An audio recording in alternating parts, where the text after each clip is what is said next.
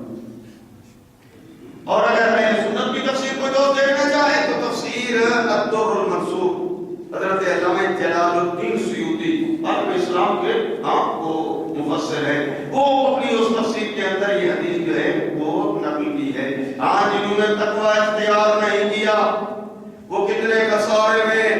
پڑھ رہا تھا معاذ بن جبل قرآن کی یہ والی آیت، بسم اللہ الرحمن الرحیم، یوم ينفخ فی الصور فتأتون افواجا، جب سور پھونکا جائے گا قبریں پھٹ جائیں گی، مردے قبروں سے نکلیں گے اور گروہ در گروہ جو ہے وہ محشور ہوں گے قیامت والے دن.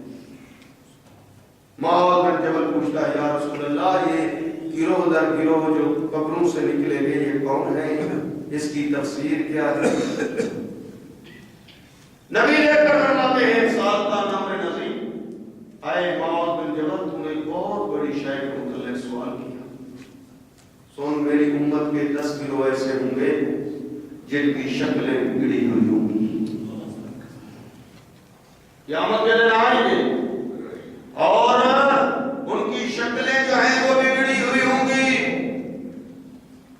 دیکھو معاشر کا دن جو ہے وہ نتیجے کا یوم ہے، وہی رزلٹ ہے، جو کچھ ادھر کمایا ہے وہاں رزلٹ ڈکلیئر ہو جائے گا، اعلان ہو جائے گا کہ کون کتنا کما کر لایا ہے، آخرت کتنا کمائی ہے، آخرت زاد راہا.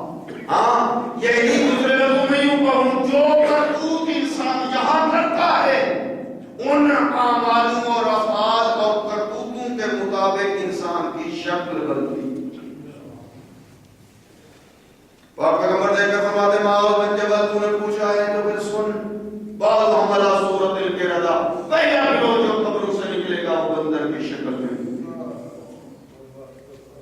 بعضهم علی صورت الخنازیر، دیکھ کر فرماتے ہیں دوسرا گروہ جو قبروں سے نکلے گا وہ خنزیر سور کی شکل میں، بعضهم منکسون وجوہهم من تحت ارجلهم من فوق، تیسرا گروہ وہ ہوگا جن کے سر زمین پہ ہوں گے اور پاؤں اوپر، ثم یسعون علیہا، اور پھر وہ زمین پہ چلتے ہوئے سر کے بل، محشر کے بارے میں. چوتھا فرمایا بعضهم قوم یترددون، فرمایا چوتھا گروہ وہ ہوگا جو اندھے ہوں گے، یترددون، دھکے کھائیں گے تو کبھی ادھر گر جائیں گے کبھی ادھر، متردد. پانچواں گروہ صم بکم لا یعقلون، فرمایا میری امت کا پانچواں گروہ وہ جو محشر والے دن قبروں سے نکلے گا ان کی کیفیت یہ ہوگی کہ کانوں سے بہرے ہوں گے اور زبان سے ہوں گے. لا یعقلون، خوف محشر اتنا ہوگا عقل ان کی کام کرنا چھوڑ دے گی. محشر کا دن یہ رزلٹ ہے تقوی اختیار نہ کرنے کا نتیجہ. دیکھ کر نبی فرماتے ہیں بعضهم یمزقون السنتهم، چھٹا گروہ وہ ہوگا جو اپنی زبانیں چبا رہے ہوں گے، فہی ممدودۃ علی صدورہم، اور وہ زبانیں جو ہے سینے تک لٹکی ہوئی ہوں گی، فیسیل القیح من افواہہم، اور ان کے منہ سے پیپ بہ رہی ہوگی، یتقذرهم اہل الجنہ، محشر والے دیکھ کر ادھر ادھر لاتے. محشر کے دن کی کیفیت ہوگی، جو آدمی متقی نہیں ہے ان کی کیفیت یہ ہوگی. ساتواں دیکھ کر فرماتے ہیں ساتواں گروہ وہ ہوگا اشد نتنا من الجیف، ان کے جسم سے مردار سے زیادہ بدبو آئے گی۔ آپ گزرتے ہیں سڑک سے، مردار ہو جیسے دیکھتے ہیں تو ناک بھی بند کر لیتے ہیں، تیزی سے گزر جاتے ہیں، اور وہاں کیفیت یہ ہوگی کہ جسم سے مردار سے زیادہ بدبو۔ آٹھواں دیکھ کر فرماتے ہیں، آٹھواں گروہ ہوگا مسلحون علی جذوع من نار، آگ کے شعلوں میں اونٹے لٹکے ہوئے ہوں گے۔ گویا آگ کے کوئی تنے ہوں گے، کیا ہوگا؟ حدیث ایسے آگ کے شعلوں میں اونٹے الٹے لٹکے ہوئے۔ نواں گروہ فرمایا مقطعۃ ایدیہم وارجلہم۔ نبی تقریر سنا رہے ہیں، اب وجہ کریں میں حدیث کو مکمل کروں اور اپنے موضوع کے قریب ہو جاؤں۔ ہاں، 3 لفظوں کی میری گفتگو ہے۔ دیکھ کر فرمایا کہ نواں گروہ ہوگا جن کے ہاتھ بھی کٹے ہوئے ہوں گے اور پاؤں بھی کٹے ہوئے، ہاتھ بھی ساتھ میں، پاؤں بھی نہیں۔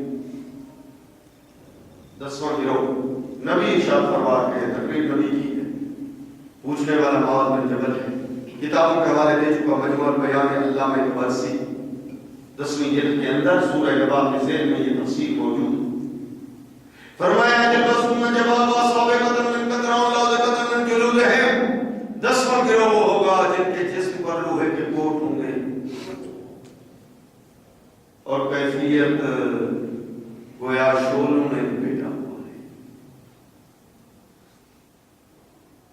جس طرح آپ نے سناٹا چھا دیا نا، اس طرح اس وقت بھی جو سن رہے تھے ان پہ بھی سناٹا بھی چھا دیا، کچھ رونے لگ گئے، کچھ جو ہے ایسے سکڑ گئے، اور کچھ جو ہے وہ کہتے ہیں ہمارے رونگٹے جسم کے کھڑے ہو گئے، گھبراہٹ طاری ہو گئی۔ معاذ بن جبل نے پوچھا، یا رسول اللہ، آپ ارشاد فرمائیں گے اس حدیث کو مکمل کریں، یہ کون ہوں گے یہ لوگ جن کے جو ان شکلوں میں آئیں گے؟ کیا ہوں گے ان کے اعمال، کرتوت، افعال، حرکتیں؟ نبی نے حدیث کو مکمل بیان کیا۔ اگر تھک گئے ہو تو چھوڑ دوں، اگر چاہتے ہو حدیث کو مکمل کروں، اگر چاہتے ہیں حدیث کو مکمل کروں، صلوات پڑھیں۔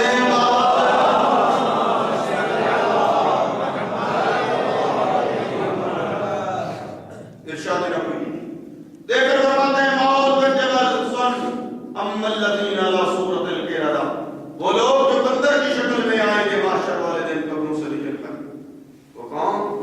فالقضاة من الناس، جو دنیا میں چغل خوری کرتے تھے۔ چغل خوری گناہ ہے کبیرہ، چغل خوری بات سچی ہوتی ہے، اسی سچی بات کو ادھر سنا تو ادھر جا کر سنا دیا۔ چغل خوری میں جھوٹ نہیں ہوتا۔ چغل خوری کی صفت یاد رکھیں، چغل خوری جس طرح غیبت بھی سچی بات کو کہا جاتا ہے، وہ عیب کو اس پہ پایا جائے اور آگے بیان کیا جائے، وہ عیب کو غیبت کہلاتا ہے۔ اسی طرح چغل خوری بھی بات سچی ہے، صرف یہ ہے کہ اگر یہ نہ کہتا تو فساد نہ ہوتا۔ اس نے جا کر یہاں کی بات وہاں جا کر منتقل کر دی، اب ان کو پتہ چلا ہمارے متعلق ان کا یہ نظریہ ہے، یہ خیال ہے، ایسی باتیں کرتے ہیں۔ چغل خوری سے فساد ہو گیا، چغل خوری سے خاندان تباہ ہو گئے، بعض دفعہ طلاقیں واقع ہو گئی چغل خوری کی وجہ سے۔ فساد ہے چغل خوری سے، اگرچہ بات سچی ہے پر اللہ کو یہ پسند نہیں، گناہ کبیرہ۔ فرمایا جو دنیا میں چغل خوری کرے، البتہ پہلے زمانے میں یہ چغل خوری والی صفت جو ہے کہتے ہیں کہ عورتوں میں ہوتی تھی، اب تو ماشاءاللہ مرد بھی نمبر لے رہے ہیں خواتین سے، معاشرہ آلودہ ہوتا جا رہا ہے، یہ روحانی بیماریاں بڑھتی جا رہی ہیں، اصلاح کی ضرورت ہے۔ انسان اپنی زبان پہ قابو رکھے کہ میں یہ بول رہا ہوں کہ اس بولنے میں اللہ کی رضا ہے یا غضب خدا تو نہیں۔ فرمایا جو دنیا میں چغل خوری کرے قیامت کے دن وہ اٹھے گا اور بندر کی شکل۔ دوسری قسم توجہ ہو جائے، فرمایا اما الذین علی صورت الخنازیر فاہل الصحت، فرمایا جو خنزیر کی شکل میں اٹھیں گے قیامت والے دن، ان کی کیفیت دنیا میں اہل الصحت، ان کی روزی، ان کی آمدنی، ان کا کاروبار حرام کا تھا۔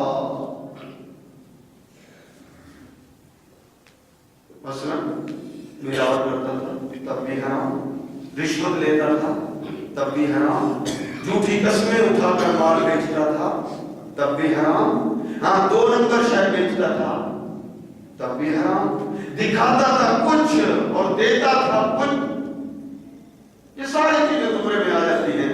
ہاں حرام کا لفظ ہے حرام، ہاں یہ اسی طرح ہے کہ جس طرح ایک مٹکا یا ایک گھڑا جو ہے وہ دودھ کا بھرا ہوا ہو، ایک قطرہ نجاست کا اس میں ڈال دے وہ سارا نجس ہو جائے گا۔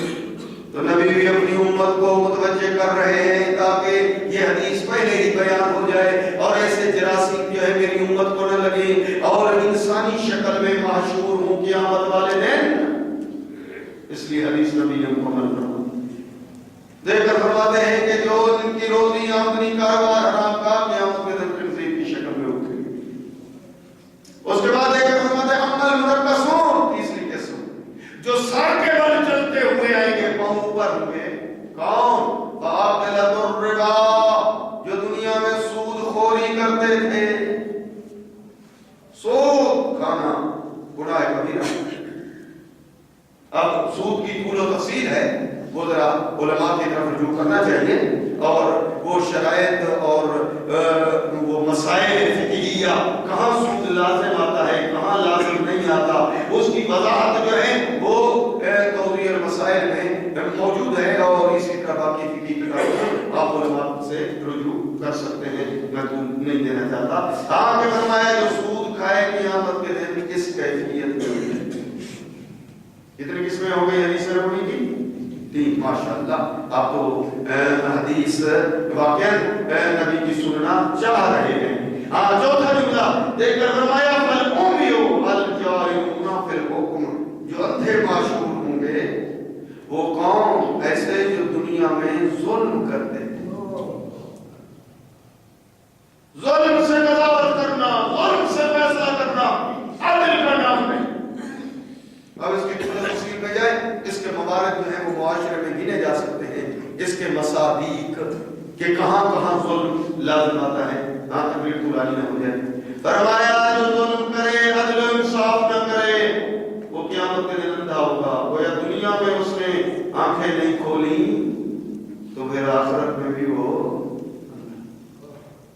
فالصم والبکم والموجبون بأعمالہم، دیکھ کر فرمایا کہ جو قیامت والے دن کیفیت یہ کہ کانوں سے بہرے، زبان سے گونگے اور عقل بھی ان کی کام نہیں کرے گی، ہاں تو پھر وہ کون ہوں گے؟ الموجبون بأعمالہم، جو اپنے اعمال پہ عجب کرتے ہیں۔ عجب بڑائی کے لیے یہ جملہ آتا ہے، اپنے آپ کو برتر سمجھنا، اپنے کو بہتر سمجھنا، ہاں عجب کا شکار ہو جاتا ہے بعض آدمی۔ ہاں کام کرتا ہے اور کام کرنے کے بعد وہ واقعی کام جو ہے نیکی کے کر رہا ہے، لیکن اس کے اندر شیطان ایک عجب کی صفت ڈال دیتا ہے اور پھر مختلف طریقوں سے اس عجب کا اظہار بھی ہو جاتا ہے۔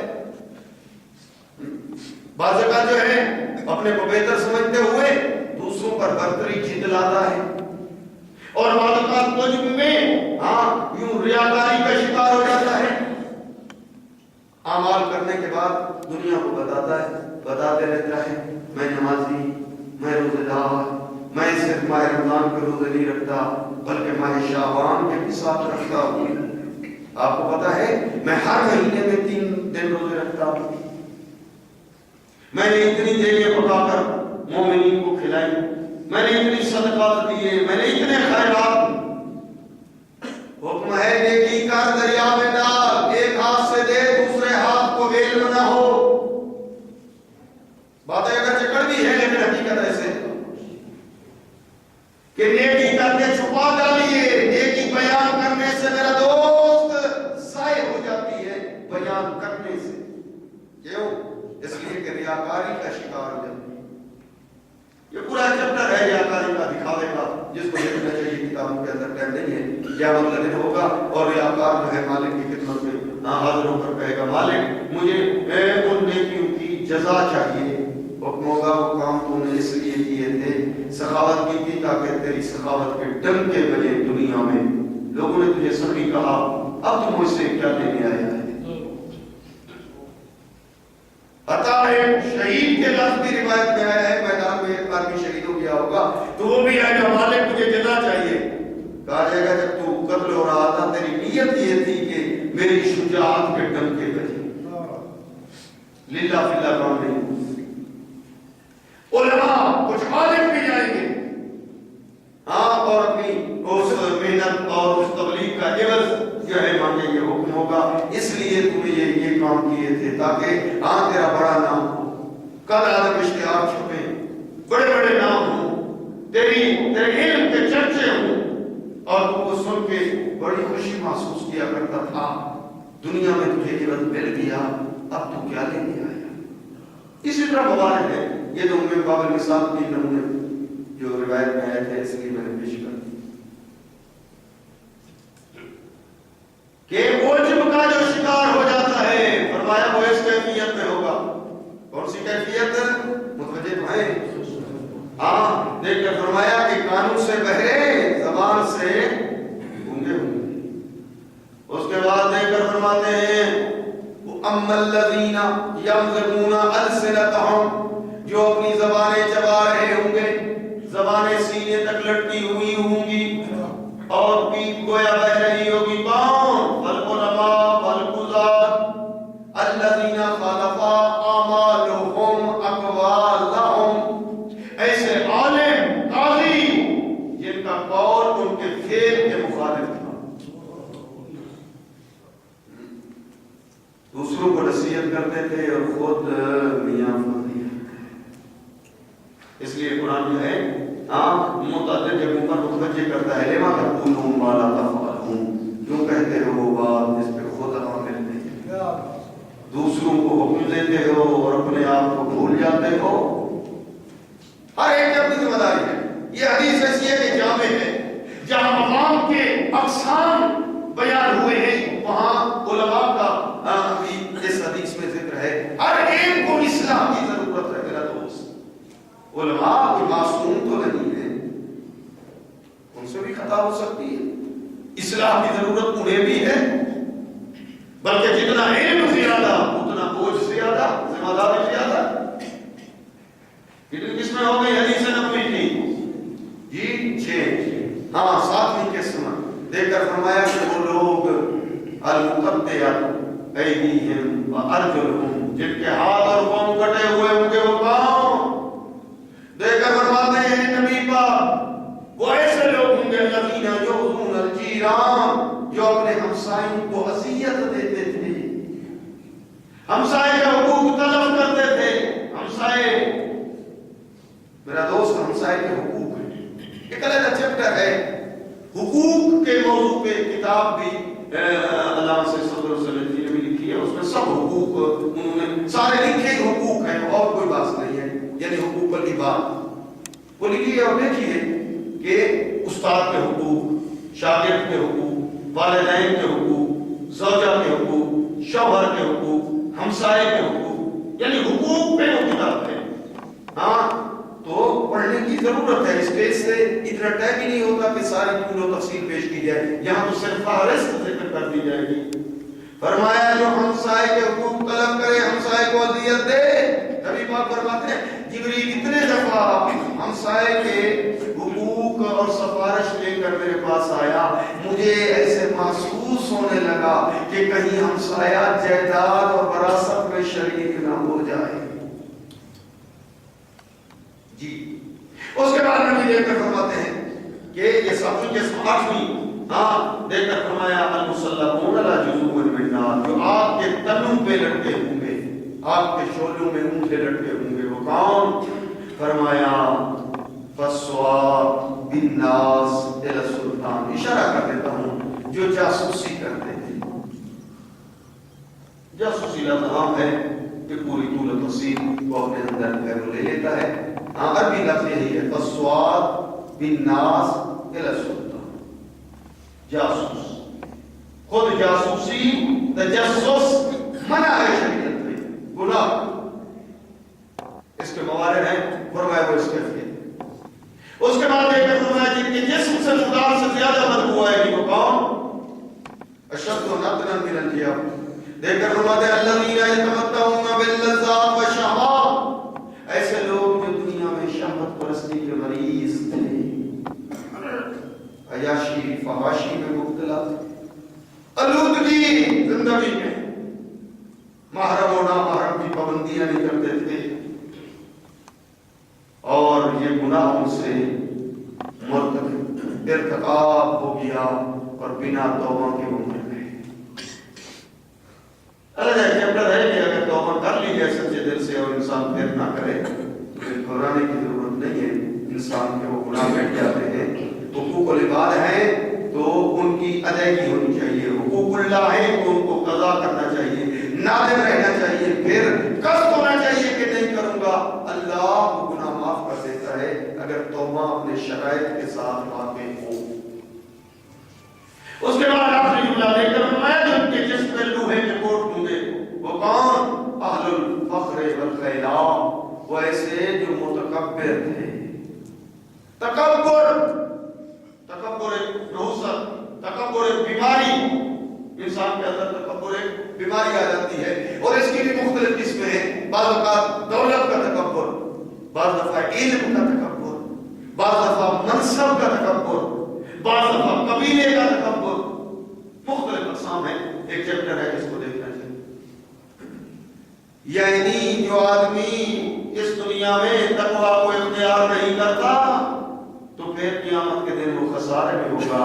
ممکن ہے وہ ان 10 قسموں میں سے کسی قسم کے ساتھ اٹھے. یقیناً آپ جو ہے تقوی کی اس تعریف سن چکے اور اس کی پابندی بھی کریں گے کہ واجبات کو چھوڑیں نہیں، حرام کا ارتکاب نہ کریں، آپ سارے متقی بن جائیں.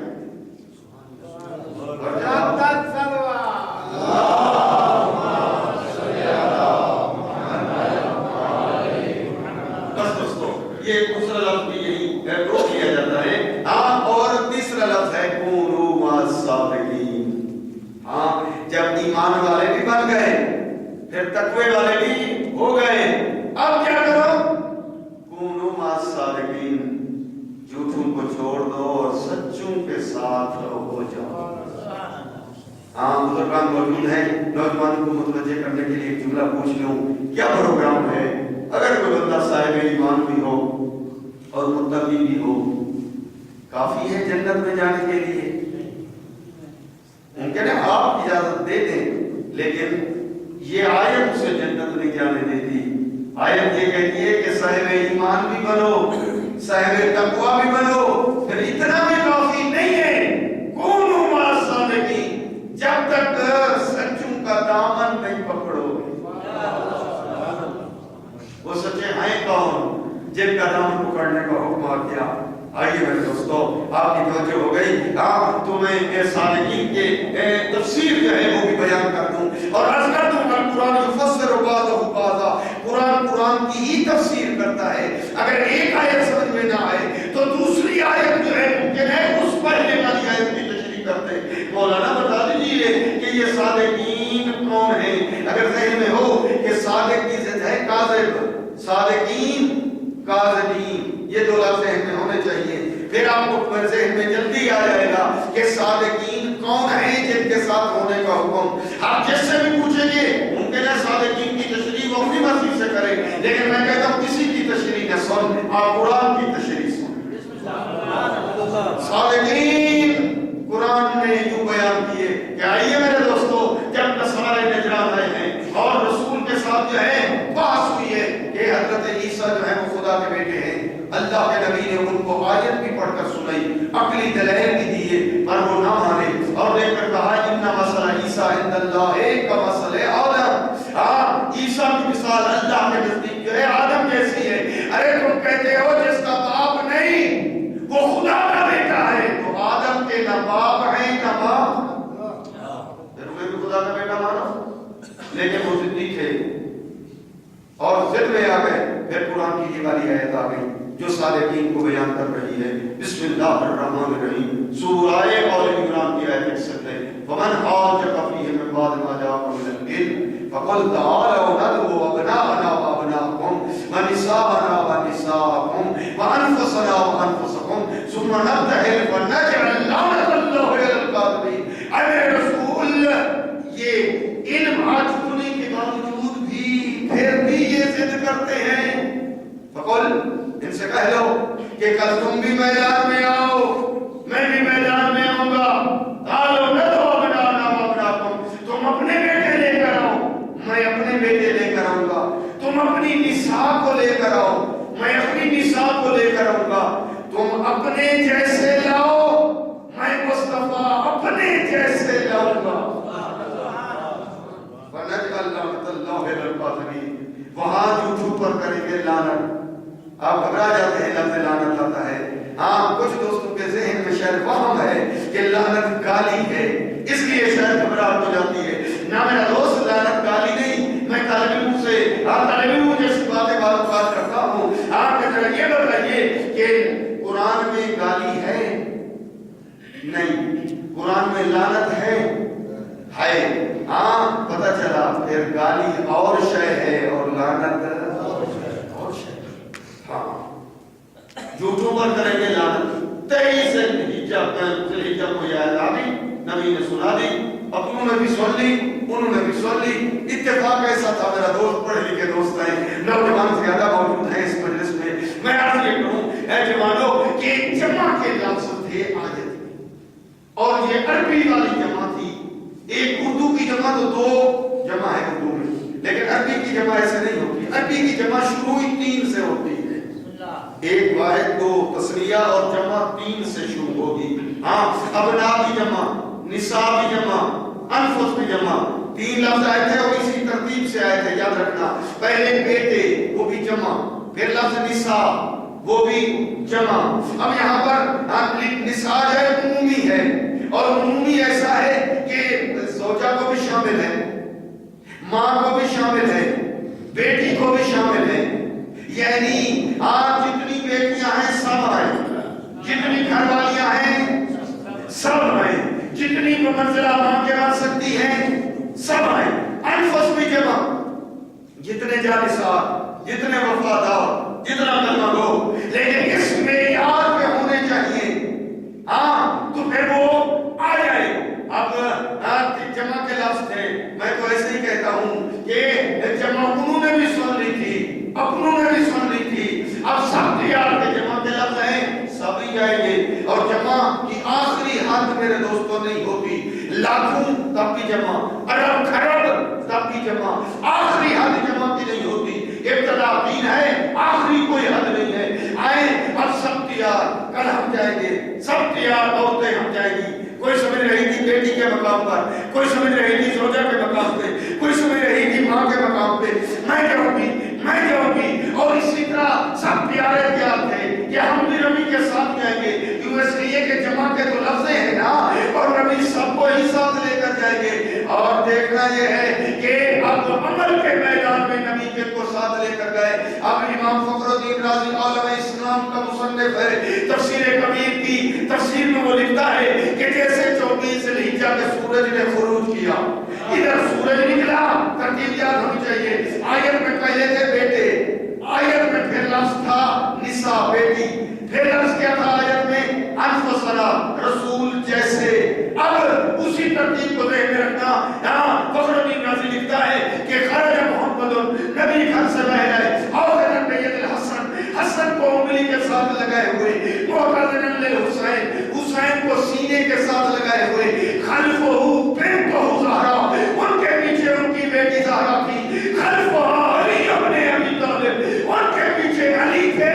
جو ترتیب قرآن کی تھی وہ ترتیب نبی نے بنائی۔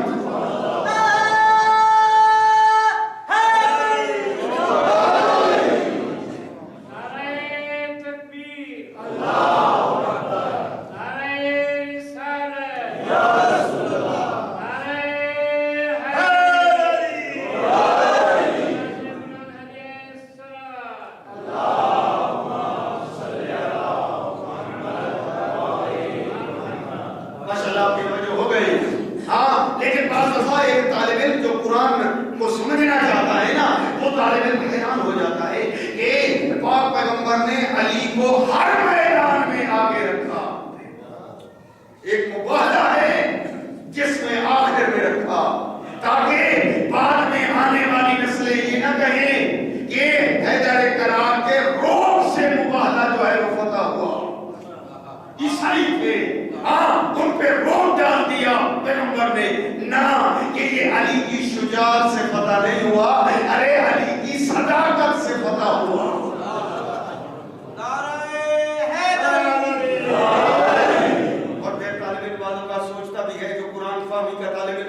وہ کہتا ہے کہ یہاں بچے ہیں اور دونوں بچوں کو نبی نے اپنے ساتھ لے لیا, حالانکہ ماں بھی ساتھ ہے بچوں کی, بابا بھی ساتھ ہے بچوں کا.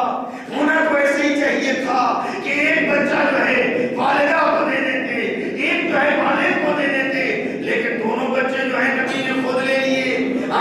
شاید نبی کی نگاہ جو ہے وہ قیامت تک آنے والے زمانے پہ تھی کہ اگر یہ بچے جو ہے ماں کے ساتھ ہوں, ان کی عادت ہے نا اعتراض کرنا, وہ یہ اشکال کرتے کہ ارے بچوں کی عادت ہوتی ہے جب ماں گھر سے باہر قدم رکھتی ہے نا, بچے ماں کے ساتھ چلے جایا کرتے ہیں. یہ عادت مطابق چلے گئے تھے, یہ کوئی فضیلت نہ تھی, نبی نے اپنے ساتھ لے کر بتا دیا. ذرا سمجھو, بچے جو ہیں عادت کے مطابق نہیں جا رہے بلکہ میری ضرورت بن کر جا رہے.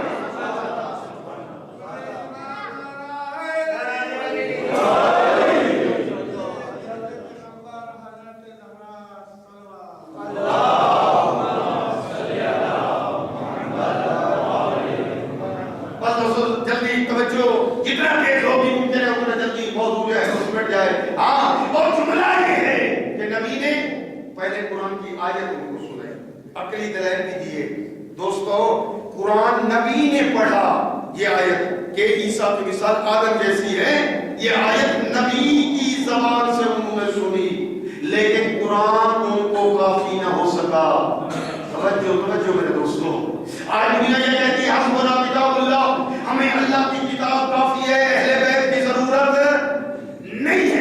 مناظرے سے ہٹ کر ذرا ٹھنڈے کلیجے سے پیار محبت کے دائرے کے اندر آ کر ذرا سمجھنے کی غرض اور نیت و ہدف سے ذرا یہ دیکھ لیں کہ جس پر قرآن نازل ہوا خود وہ نبی موجود ہیں اور انہوں نے خود جو ہے توحید منوانے کے لیے قرآن پہلے پڑھا, لیکن قرآن کے ذریعے وہ مسئلہ نہ منوا سکے ان سے, اور رسول کو اہل بیت کی ضرورت ملا کر پڑی. اس لیے کہتا ہوں کہ جب توحید منوانے کے لیے والا توحید پہ تھا نا, توحید منوانے کے لیے خود رسول کو اہل بیت کے بغیر تنہا کتاب کافی نہ ہو سکی, اور اہل بیت کی ضرورت خود رسول کو پڑی. تو آج ایک امتی کو پورا دین اسلام منوانے کے لیے اہل بیت کے بغیر تنہا کتاب کیسے کافی ہو سکتی ہے؟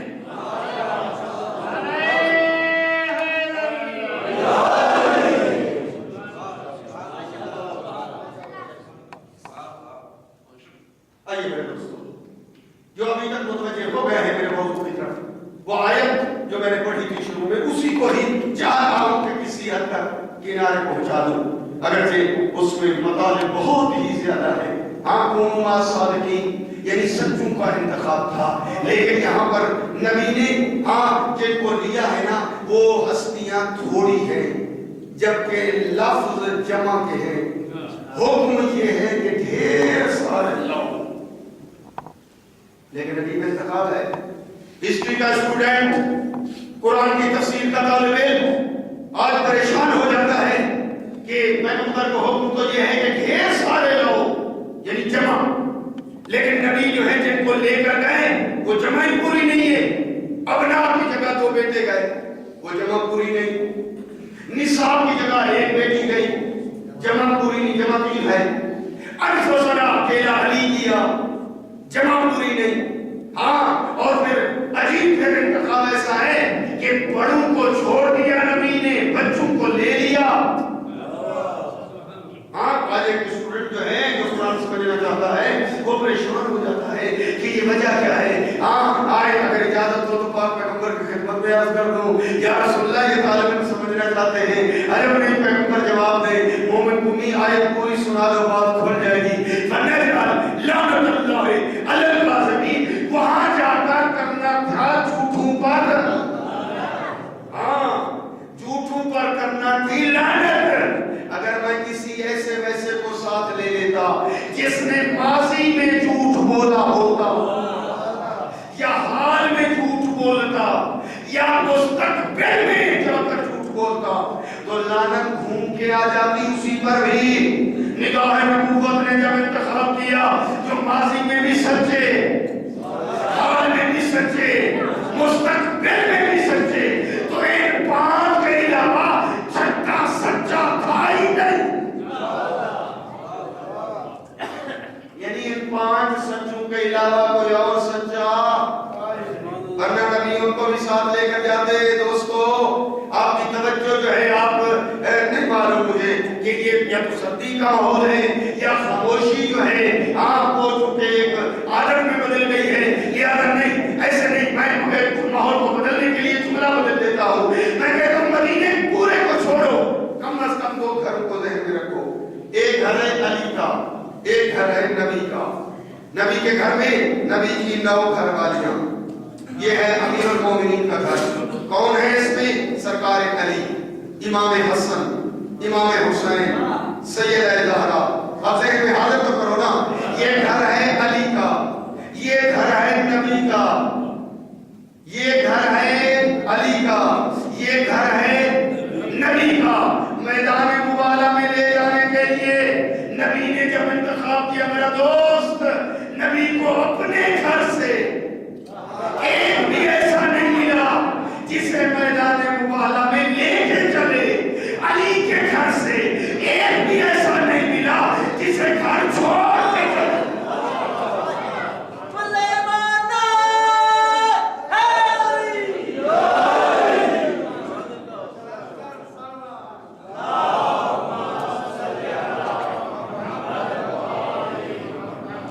دیکھیے میرے دوستو، اب لفظ بھی ہے نا، اب نا بیٹے لیے تو کس گھر سے؟ علی کے گھر سے، اس سے ایک بھی فرق نہیں ہے۔ ہاں اسی طرح نساء بیٹی لی تو علی کے گھر سے، انفسنا نبی جیسا وہ بھی علی کے گھر سے، اس لیے کہہ رہا ہوں اس گھر سے ایک بھی نہیں لیا، اس گھر سے ایک بھی نہیں چھوڑا۔ اور جب یہ ہستے روانہ ہوئی آگے، ہاں دیکھا ہے کس نے؟ ہاں عیسائیوں نے دیکھ کر کہتے ہیں وہ ہستیاں آ رہی ہے، اگر جبل پہاڑ کو اشارہ کرے تو پہاڑ کی جگہ چھوڑو، ہم جزیہ دیں گے، معافی مانگیں گے، جزیہ دیں گے، مباہلہ نہیں کریں گے، ورنہ عیسائی غرق ہو جائیں گے۔ دیکھتے نہیں ہو آسمان سے عذاب کے ساتھ نمودار ہو گئے، دیکھتے نہیں ہو پرندے اپنے گھونسلوں سے نکل کر چیخ رہے ہیں۔ سمجھ گئے تقریب نتیجے کے 2 لفظ، اور وہ آپ کی توجہ ہو گئی ہے، اس لیے یہ 2 جملے بھی کہہ دوں کہ دیکھو میرے دوستو، بزرگان موجود ہیں، کیا پروگرام ہے اگر نبی اکیلے چلے جاتے، کیا پروگرام ہے، اور بد دعا کر دیتے، عیسائی غرق ہوتے یا نا؟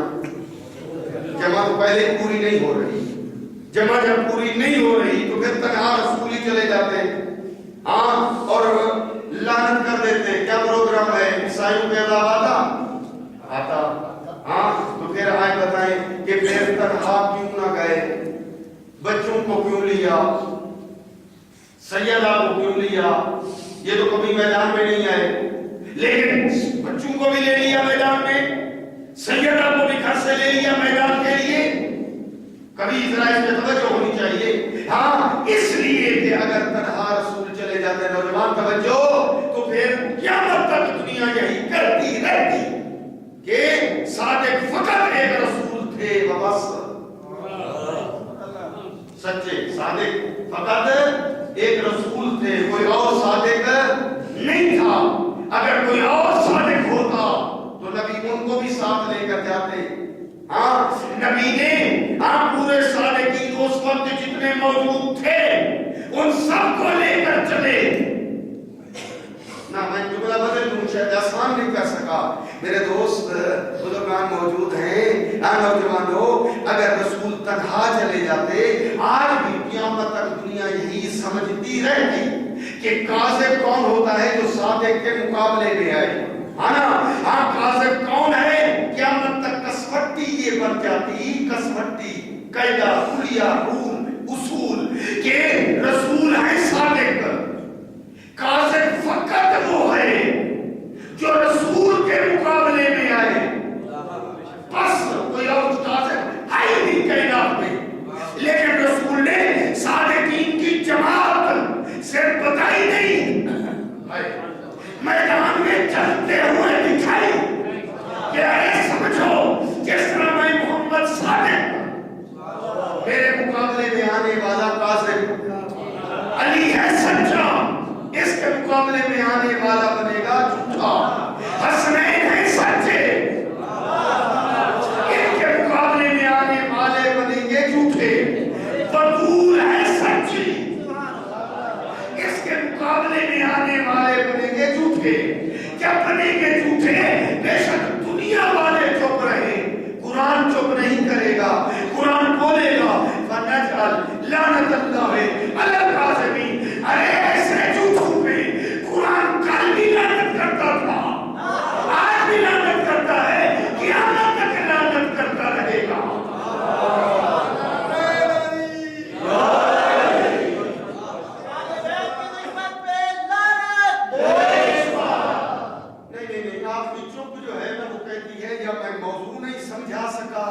میری زبان میں کوئی رکوت آ گئی ہے یا طریقہ مجھے بیان کرنا نہیں آ رہا، اس کے جملہ بدل دیتا ہوں کہ یہ میں نے موضوع اس لیے یہ بات کو کلیئر کیا تھا کہ کوئی پروپیگنڈے کا شکار بھی نہ ہو جائے بیٹھ کر۔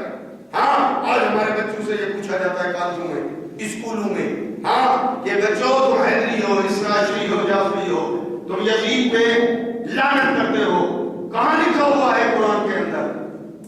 توجہ، ہمارے بچوں سے یہ سوال ہوتا ہے تم بھی اور تمہارے بڑے بھی یزید پہ کرتے ہو لعنت، کہاں لکھا ہوا ہے قرآن میں؟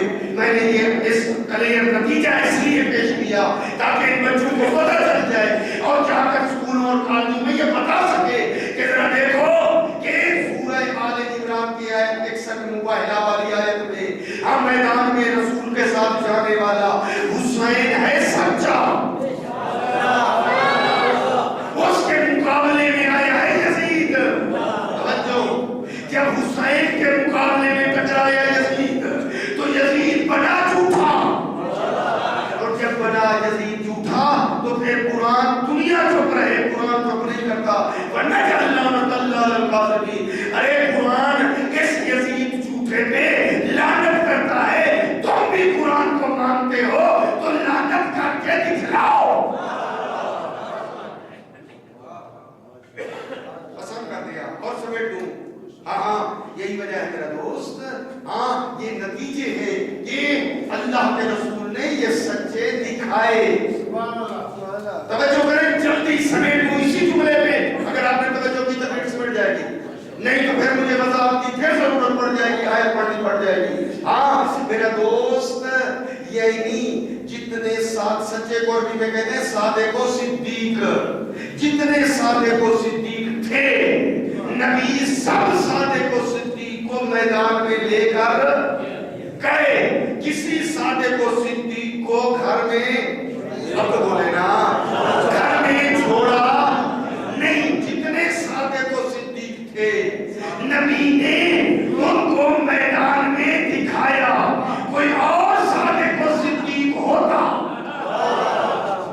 تو نبی ان کو بھی میدان میں لے کر جاتے۔ اب پتہ چل گیا نا کہ دنیا نے جس کو صدیق کہا وہ صدیق اور ہے، قرآن نے جس کو صدیق کہا وہ صدیق اور ہے، دنیا نے جس کو صدیقہ بھی کہا وہ صدیقہ اور ہے، قرآن نے جس کو صدیقہ بھی کہا وہ صدیقہ اور ہے۔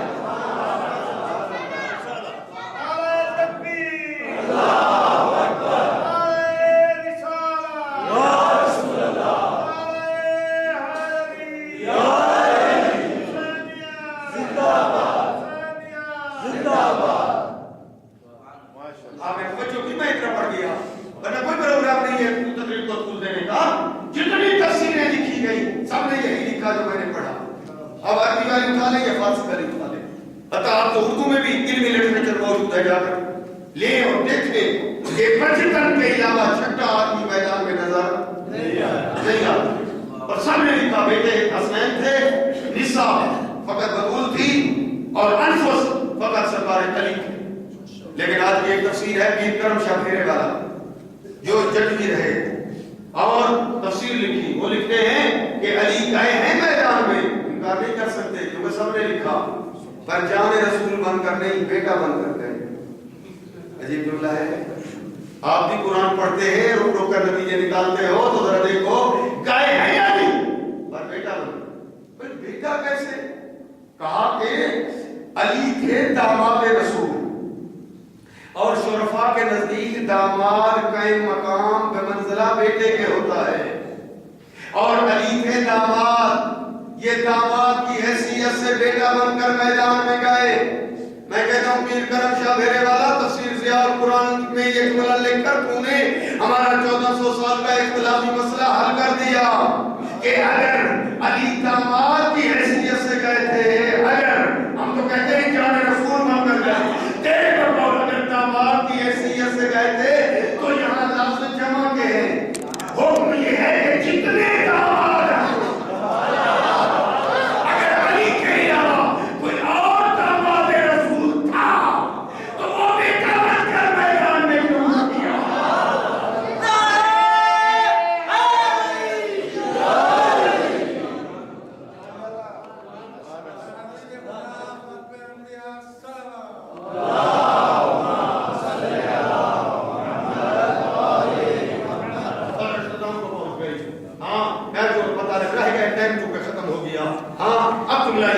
آخری اور التماس دعا.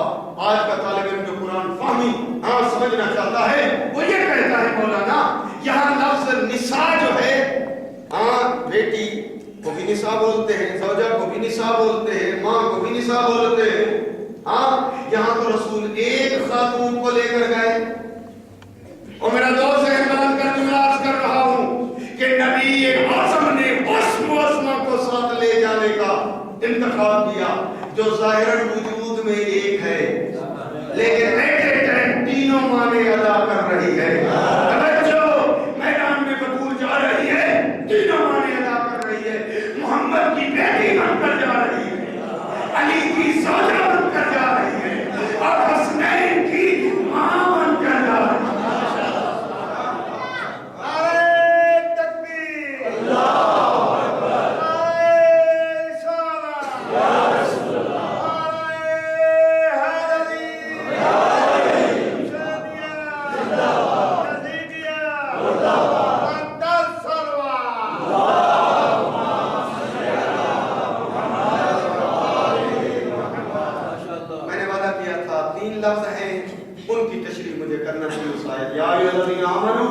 ایمان کی تشریح, اتقوا اللہ تقوی کی تشریح, اور آخری لفظ یہی تھا کونوا مع الصادقین, ہو جاؤ سچوں کے ساتھ.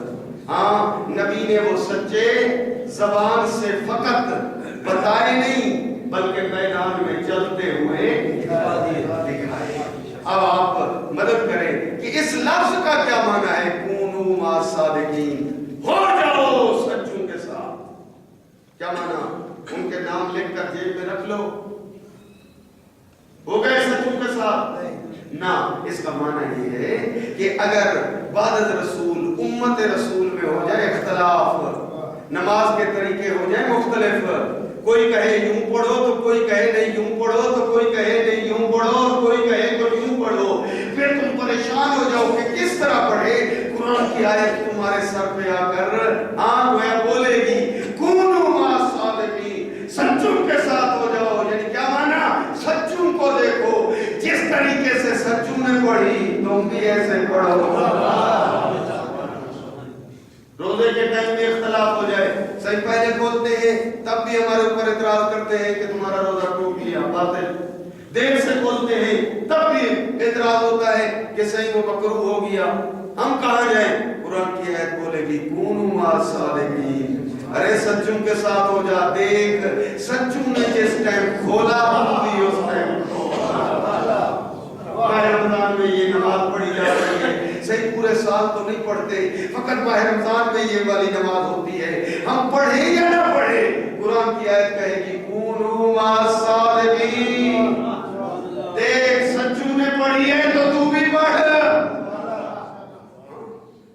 ہاں بوڑھا باپ ہے، 4 بیٹے ہیں، وصیت کرنا چاہتا ہے میرا جنازہ کون سا ہونا چاہیے، 4 تکبیروں والا یا 5 تکبیروں والا؟ قرآن کی آیت بولے گی کونوا مع الصادقین، سچوں کے ساتھ ہو جا، وہ وصیت کر اپنے بیٹوں کو، دیکھ اگر سچوں نے 4 تکبیریں پڑھی ہیں تو بھی 4 تکبیروں کی وصیت کر، اگر سچوں نے 5 پڑھی ہے تو تو بھی 5 تکبیروں کی وصیت کر۔ بس میرے دوستو میں نے آپ کو کافی ٹائم لے لیا، ہو جاؤ سچوں کے ساتھ۔ جیسے یہ 55 ہستیاں گھر سے روانہ ہوئی، سامنے نصارہ نجران نے دیکھا، معافی مانگی، جزیہ دینا قبول کیا، لیکن مقابلے میں نہ آئے، ٹکرائے نہیں۔ کیوں؟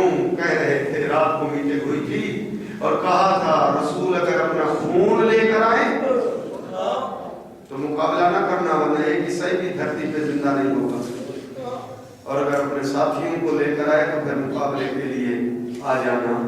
اب جیسے ہی انہوں نے دیکھا کہ وہ سیدہ آ رہی ہے جو رسول کی بیٹی، سارا ان کے جھک گئے، جزیہ دینا قبول کیا، معافی مانگ لی، ٹکرائے نہیں۔ عرض کر دوں وہ تھے عیسائی، میرے رسول کے امتی نہیں تھے،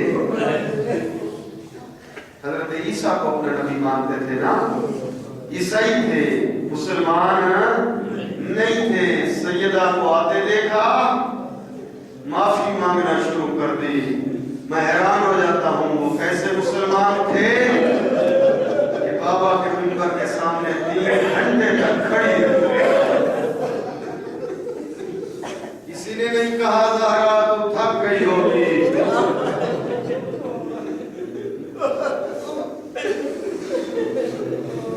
یہی سوچتی ہوگی نا، جب میں پہلے آتی تھی بابا تعظیم کے لیے اٹھتے تھے، اور جب بابا تعظیم کے لیے اٹھتے تھے تو اس وقت باقی مجمع بھی اٹھ کھڑا ہوتا تھا، آج بھی جا رہی ہوں تو مجمع اٹھ کھڑا ہوگا تعظیم کو، پر ایسا سلوک ہوا، معاف کرنا، ایسا سلوک ہوا جب واپس آئی تو کمر جھک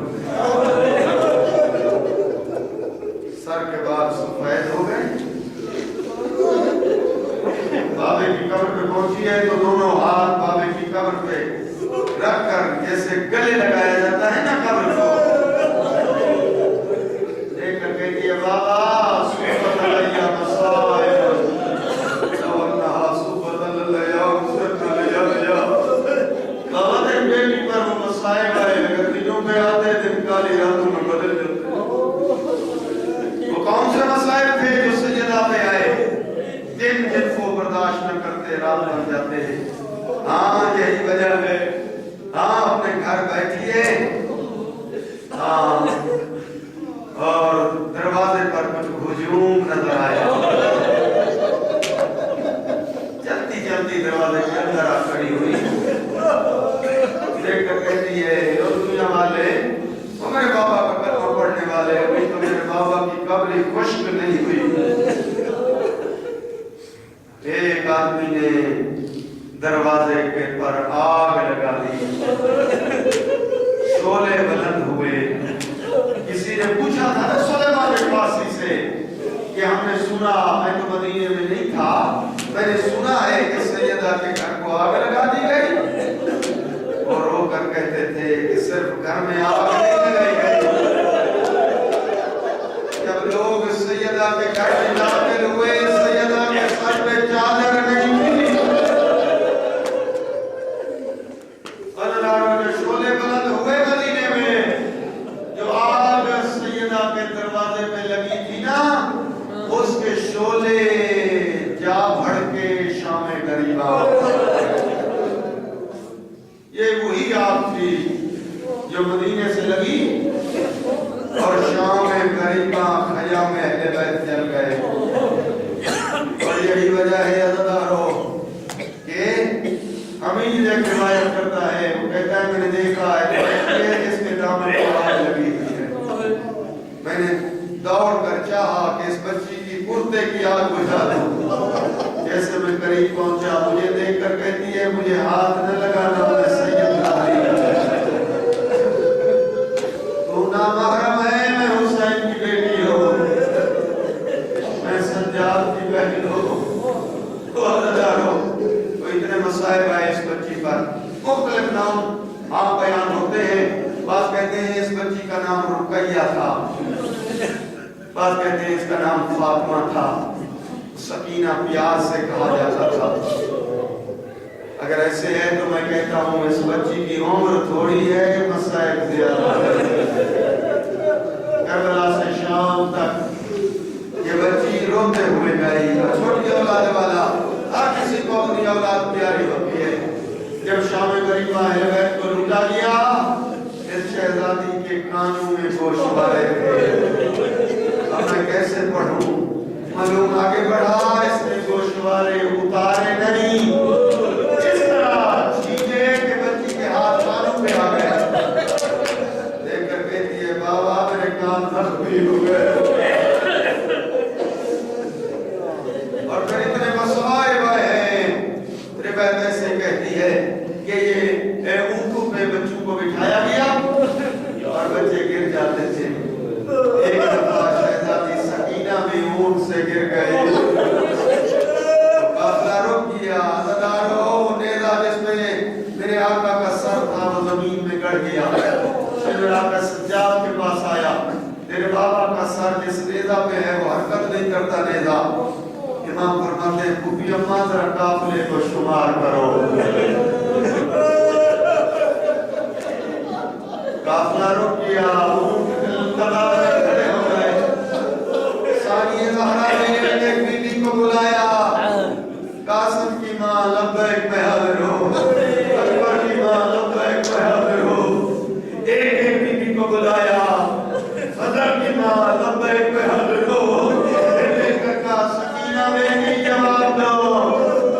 عزیزانو جب جواب نہ آیا تو شہزادی اونٹ سے ایسے اتری سے اترے سے جتنا چھوٹ گیا یہاں سے قافلہ آ رہا تھا. کیا دیکھا؟ ایک کالے برقعے والی بی بی ہے جس نے بچی کو گود میں لیا ہوا ہے. پوچھا تاکہ مسائل ذکر ہو بیان ہو جائے. قیامت کا دن ہوگا، اماں زہرا تیری شفاعت کرے گی.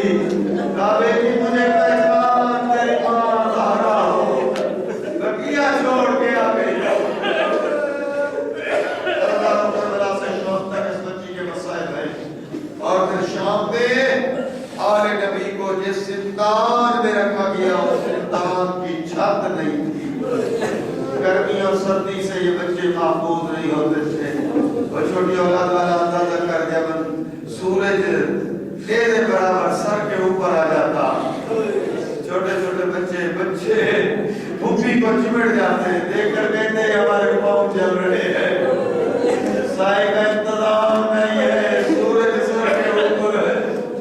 عزیزانو یہی وجہ ہے بچی کے کام دکھتے. زندان میں سوتی کبھی دائیں کروٹ. ایک رات اس بچی نے ایسے بچی کی ڈھیری بنا کر تکیہ بنایا اور زندان میں سو گئی. عالم خواب میں بابا کی زیارت ہوئی. بابا سے گلے لپٹ گئی. بابا بابا کر کے رونے لگی. اور ہزاروں آنکھ کھل گئی ہے بچی کی. اور دیکھ کر کہتی ہے پھوپھی اماں ابھی مجھے بابا لینے آئے تھے. بھیا سجاد میرے بابا ابھی تو آئے تھے، کہاں چلے گئے میرے بابا؟ عزیزانو بابا بابا کر کے رونا شروع کیا ہے. اس بچی نے معصومہ نے یتیمہ نے کہ اس بچی کے رونے کی وجہ سے باقی بیویوں نے بھی رونا شروع کر دیا. عزیزانو اس بچی کو روتے دیکھ کر کوئی برداشت نہ کر سکا.